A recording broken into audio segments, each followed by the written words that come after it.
Sumayin niyo ang biyaya ng Diyos. Sumayin niyo rin ang kapayapaan. Sumayin niyo rin pag-ibig ng Diyos. Dahil ang mga bagay na ito ay nararapat ninyong taglay-taglay lang sa inyong pagkain. Kasabay nito ay ang malinis na puso. Dahil sa inyong pagsunod, ang buong katapatan, buong katotohanan, tunay na ang bawat isa ay mamumuhay sa banal. Kapag ang kanyang salita, hindi lamang ninyo pinapakinggan, ito'y pinagsusumikapan ninyo ay sa pamamahay ayon sa kalooban. Dahil yan ang magiging gantimpala mo na nagsisis. Kayo ay laging nakaugnay at nakakabit sa puno bilang nasa. Ang isang sana ay narapat laging nililinis ng tagapag-alaga at hangarin na laging matibay at malakas.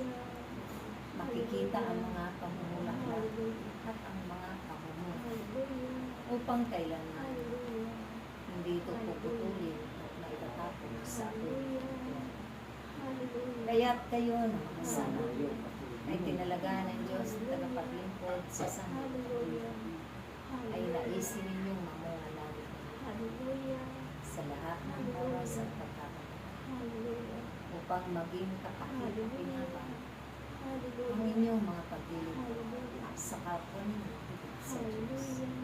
Dahil titignan ng Diyos ang inyong mga paggawa. Kung yan ay tunay at may katapangan at may kalakip na pag-ibig at pag-aaral. Kaya't ipagpatuloy ninyo ang inyong pagpapahagi na mabubuting bagay. Dahil ito man ang nagiging daan kung sila'y mamunungan ng sagat. Dahil kayo ang kanyang daluyan ng biyaya at grasya ng inyong mga kapwa sa panahon. Iwasan ninyo ang mga pananalita na makakasakit ng kalooban ng Panginoon. Iwasan ninyo ang mga paggawa ninyo na magiging sangit ang pagkakasala. At ang haliglagi na kayo'y makasumalit ng buong puso sa Diyos. Naway sa lahat ng oras magkaisa